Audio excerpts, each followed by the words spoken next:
This happened about 2 years ago when I was 22. After work, I stopped at a local convenience store to buy beer. The cashier looked familiar, but it's a very small town, population of 6,000. While I was in the store, the cashier was acting odd. I asked how he was doing to make small talk, and he just stared at me. I instantly felt uncomfortable, so I only glanced at him a few times before I left. I arrived home 10 minutes later and decided to browse Facebook. I had a friend request. The guy looked familiar. He was a local, so I accepted him. A few hours later, I realized that it was the cashier. He'd got my name off my ID and added me not even 5 minutes later after I left. I told my boyfriend, and we both agreed that it was weird. A few days later, he came into my work. I asked my boss. She'd never seen him in there before. He grabbed milk and initiated small talk with me. I felt uncomfortable. He asked if I remembered him, told me his name, and that we'd been good friends in high school, although I never remember speaking to him at all. I was trying to be polite and told him yes, I remembered. After a few minutes, my boss pulled me in her office. She was watching through the window and could tell I was uncomfortable. It was a small pharmacy, and we were all close. He started coming in every few days. If I wasn't there, he'd ask for me. After a few weeks, my boss would pull me in the office whenever he'd walk in. All the managers were briefed and did the same. That was all they could do until something happened. He stopped coming in, and we didn't see him for a few weeks. I was relieved and went about business. Also, I was allowed to carry my cell phone on the floor. My mom was very sick at the time, so if she needed anything, the managers were fine with her calling me. I got a text from a random number shortly after. I asked who it was, and they replied, "You don't remember? You gave me this number. It's my stalker. I'll call him George."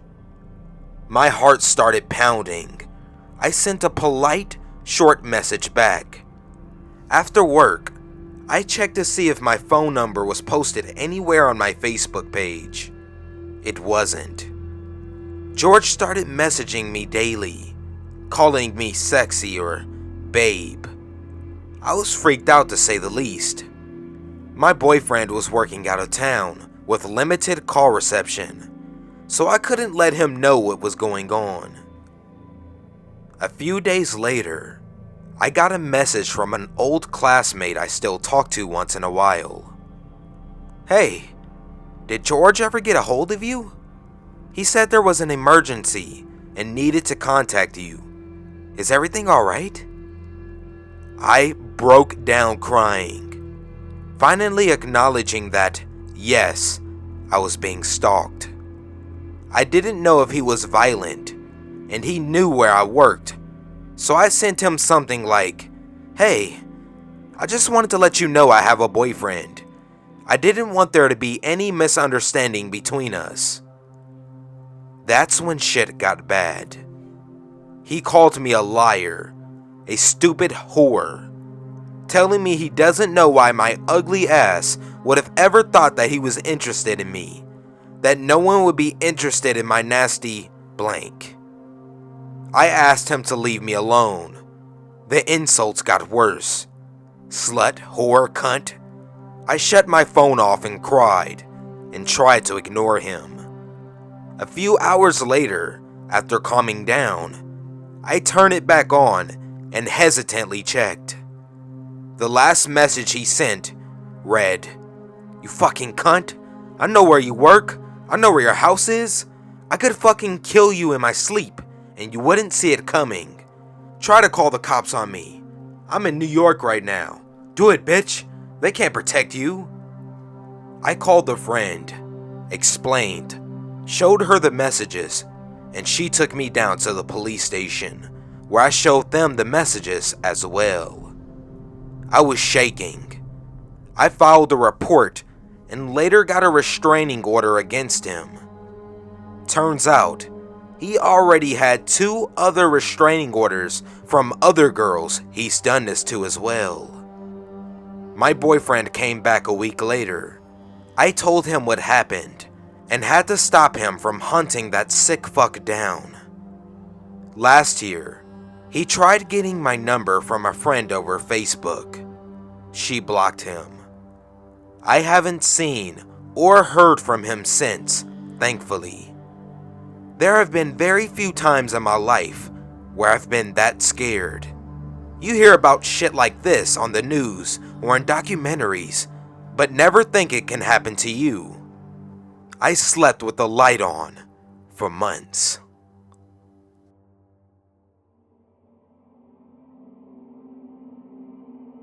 A little backstory. When I was 19, I lived with my mom in a ranch-style house on a road that backed up to a large field. On the other side was the main highway. About half a mile down from me was a loony farmer, and about a mile on the other side of me was pretty much a crack house. I guess someone used to live there, but it was run down. I will say that the crackheads were pretty quiet. Other than those 2 houses, we were isolated. At the time, I was working full-time and going to school full-time. One of my classes ended at 10:30 p.m. I often wouldn't get home that day of the week until about 11:15-ish.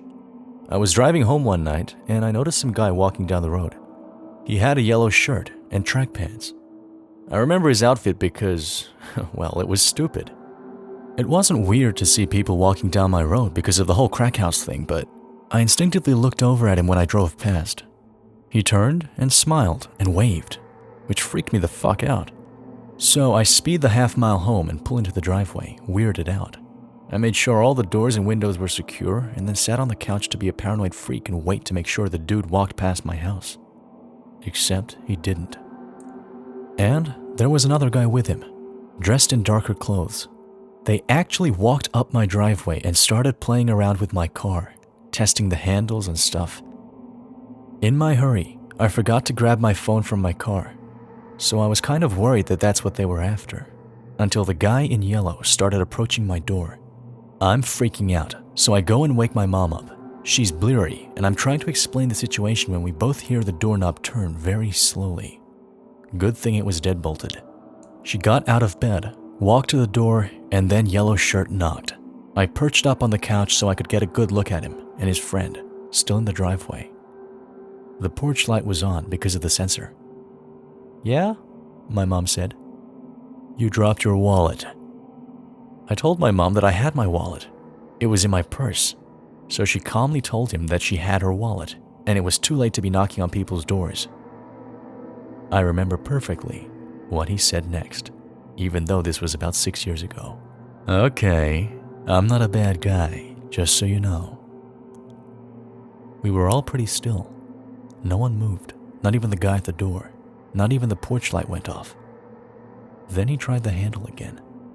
My mom told me to call the cops so she could get the gun, and I told her I didn't have my phone, so she walked to the kitchen to grab hers from the charger. She handed me the phone and walked to the bathroom, stared out the window into the backyard. Then she went to her room to grab her Ruger. I was talking to the cops and explaining the situation all while watching the 2 guys, explaining that there were 2 suspicious guys at our door, when my mom came back and said, "One in our backyard too," which explained why she had looked out the bathroom window. She glimpsed him from the kitchen and went to get a more discreet look. My mom walked back to the door with her gun and loudly said, "If he tries the handle again, I'm just gonna open the door and shoot him." Fuck knows why she said that instead of waiting for the cops to arrive, but the guys took off down the road. I told her and she rushed to the bathroom, where the guy apparently in the backyard saw his friends running down the road and sprinted off too. They were going in the direction of the crack house. The cops searched our house and our yard and went to the drug house where they found 5 dudes hanging around.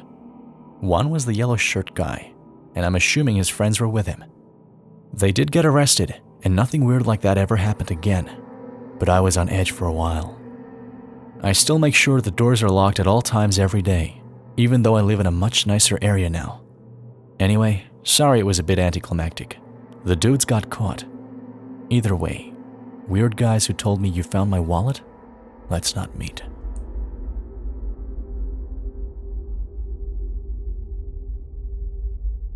I was about 13 or 14, and I was babysitting 2 boys for some church members. I had done it before, and the kids loved me, and the parents were very comfortable with me babysitting.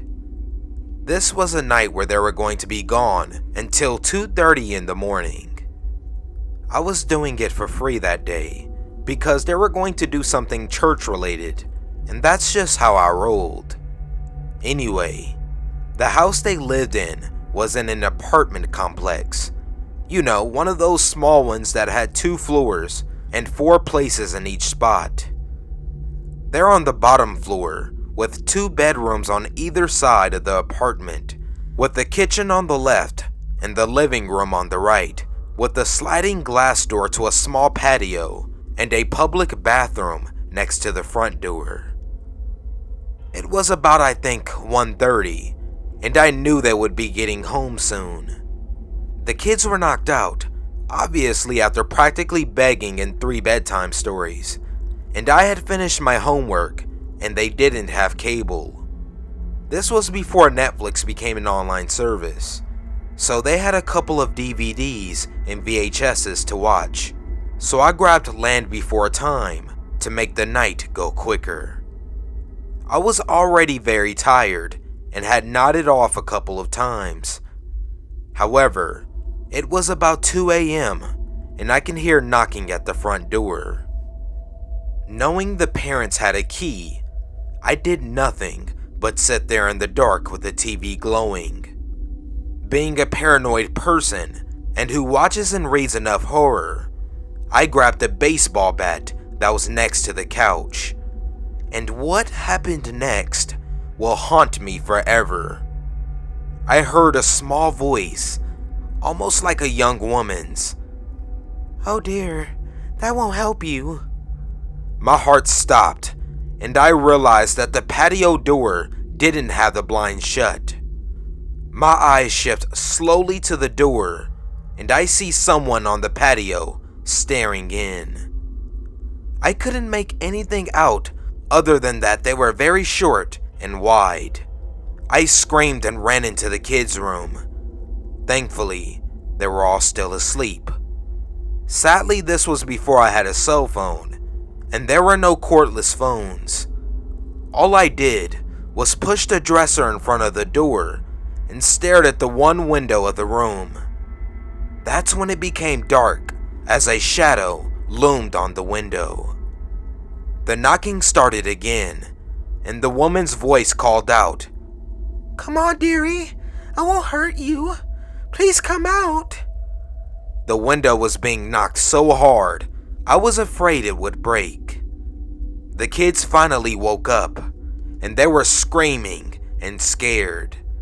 I was a big girl, but knowing I had 2 kids with me, I became vulnerable and afraid. Within 2 seconds, I hear the father yell out, "Hey, who the hell are you?" And the person ran off. The front door opened, and there was a harsh knocking on the kids' bedroom door. Thankfully, it was the parents, and after I let them in and put the dresser back, I explained what happened, and they called the police. When the police arrived, they obviously found nothing but the bushes that hide the patio were obviously cut up and ripped up to get through. I babysat for them once more after that, but after they moved away about 5 months later, I never babysat anyone ever again. And again, to this day, I know the woman was long gone, but every time I hear a knock, a chill runs through me. Stranger who is watching me, let's not meet again.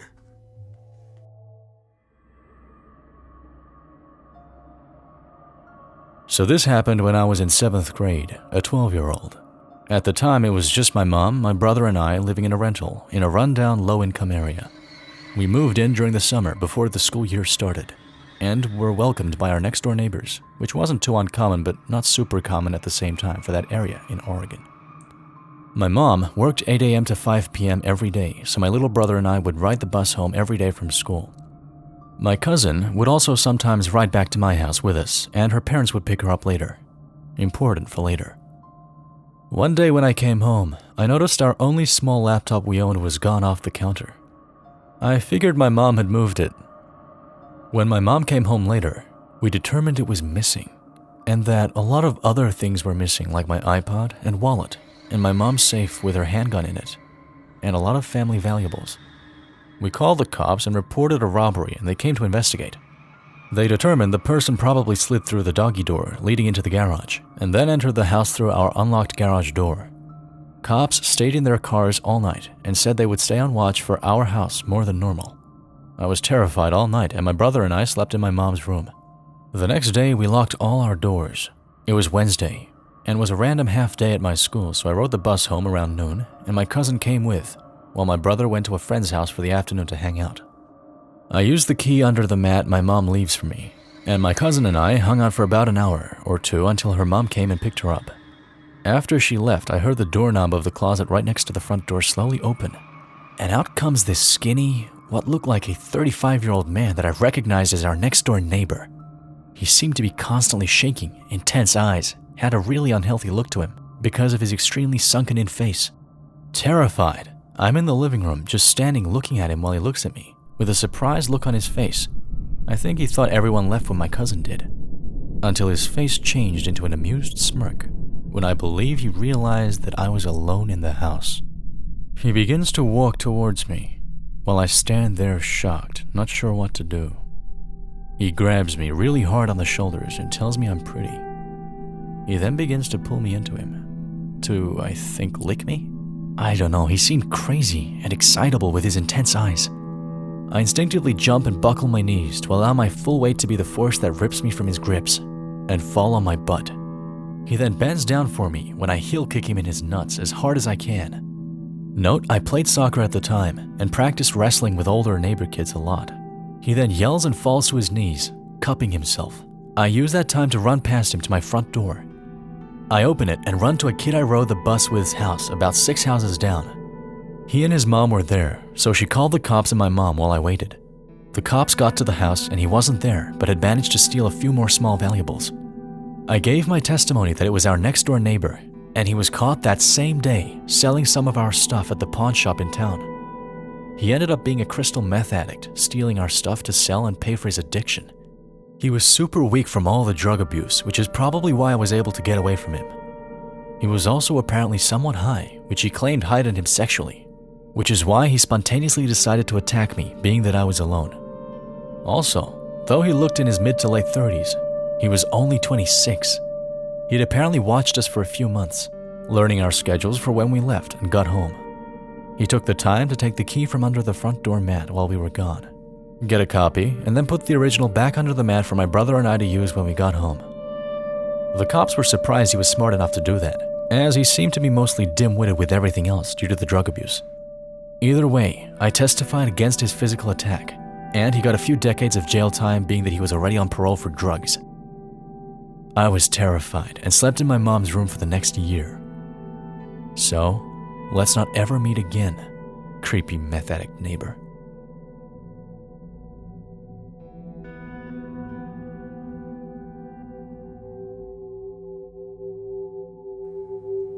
Longtime lurker, first-time poster. This happened back when I was 21 and living downtown with my boyfriend. I had just found out that my boyfriend, who I had been with for almost 4 years, had been cheating on me. We were invited to a Halloween party that night, and I had initially declined the invite, but then I found out about the cheating and told him I was going and he could stay home if he wanted. We were in the process of breaking up and dividing our assets. Anyway, the breakup is relevant to my frame of mind. We lived in a rather sketchy area downtown. One of those brand new apartments built in a slummy area sort of things. And any other night, I'm the type who keeps the windows up, all doors locked, until out of the area immediately surrounding our apartment. However, my mind was understandably elsewhere, and I had both driver and passenger windows down so I could smoke a cigarette.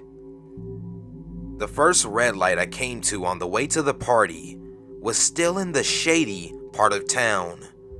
I'm the first car at the light, so I have full view of a 20-something-year-old guy crossing the crosswalk in front of my car. Suddenly, he looks over and makes eye contact with me. I'm flicking ash from my cigarette out the window at this point, and may have done a polite head nod. I can't remember, but the next thing I know, he picks up his pace and walks over to my open passenger window, leans into my car, and asks if he can get a light.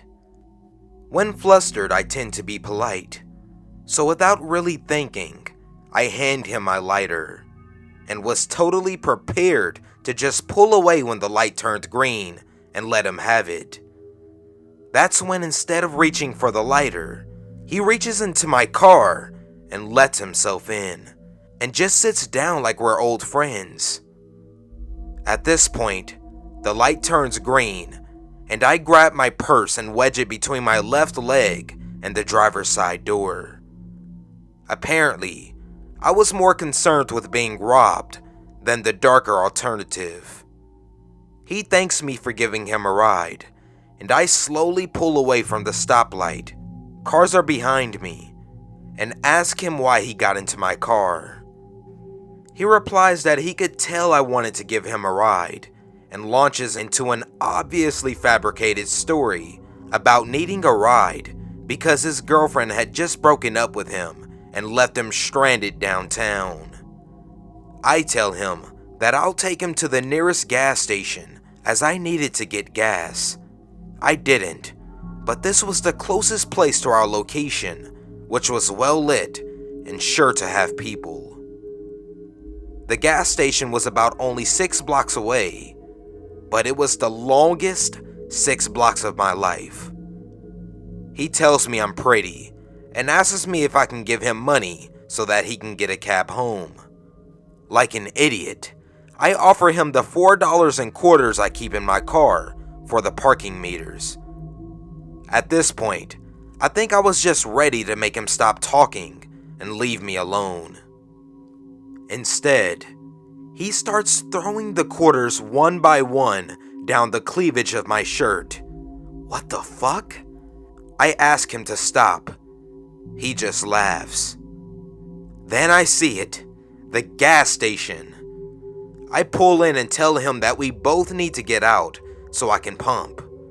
He hesitates and then gets out.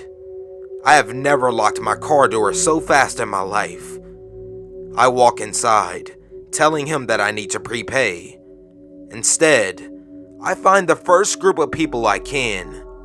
College town and Halloween weekend, so they're all out in costumes. And I explain the situation to them. At this time, a guy with the group I'm talking with comes in and tells his buddies that the guy is out there telling him that I'm his girlfriend and that I accidentally drove away with my purse on top of the car. No. The group of college kids ended up going outside, making him leave, and then sticking around until I was back in my car and on my way. I have no idea what your intentions were, unwanted hitchhiker downtown, but let's never meet again.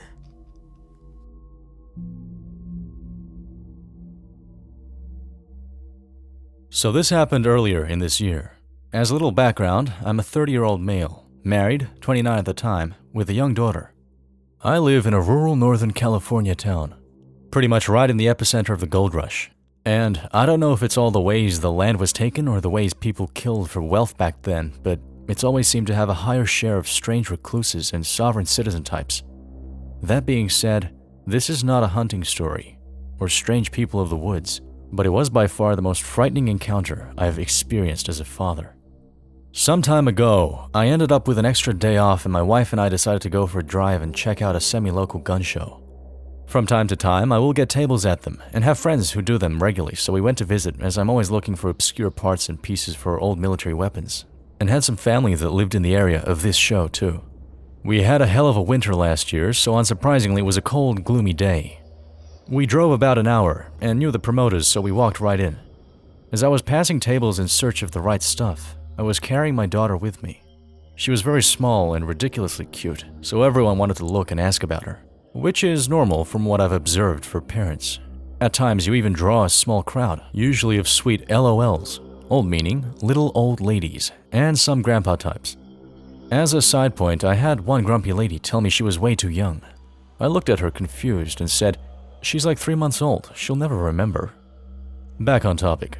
There was one man who seemed a bit more excited than most men his age, but he said that he'd worked as an EMT and in an NICU for years, so it seemed reasonable that he was so happy to see healthy babies. As the afternoon went on, he passed me a few more times, moving against the crowd, first sign, and commented on how beautiful she was. As babies often do at that age, my wife soon needed to breastfeed our daughter. We went out to the car and had blinders in the back seat so she could have some privacy and keep the baby from distractions. I turned on the heater, locked the doors, and went back in to help a buddy sell during a busier point. About 10 to 15 minutes later, my phone starts ringing with a frantic wife on the other end. About 3 minutes before, I had noticed that law enforcement had gotten up and walked outside of the show. It took a minute to calm her down, but apparently the guy had followed us outside and been watching closely. My wife got the sudden feeling that makes your hair stand up whilst feeding in the car. That was when she saw a shadow standing outside her door, blocking it from opening, holding a small metal tube. At that same moment, a sheriff pulled up who had also seen us go to the car. The officer asked what was going on, and the man tried to say he was talking to my wife, who rolled the window down slightly and said she was not, and didn't want to either. The officer asked his name, and when he turned around to run the name, he tried to scurry away. Name was fake, hence why the other officers got up. While detained, he gave his real name, and within 1 minute of calling it in, the man was turned around and arrested. Turned out he had felony warrants for kidnappings. The man was waiting for nearby cars to leave. He was about to try and take my wife and infant daughter. Had that cop not been right there, who knows how it might have unfolded. Luckily, there was a cop when we needed one.